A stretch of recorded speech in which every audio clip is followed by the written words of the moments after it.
Ito yung incubator natin ngayon na ano, pang 5 na nating batch itong nilagay natin.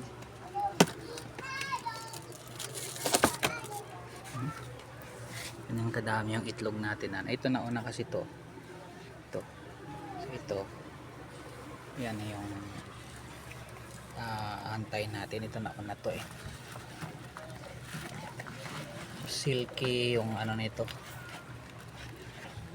Mga silky na manok. Update ko kayo pag nalabas na yung mga sisiyo. Yan. Ano na ito, proven na ito na nakakapisa. Homemade incubator lang yan. Gawa-gawa lang siya. Yan. 36 to 38 degrees Celsius yung ano niya.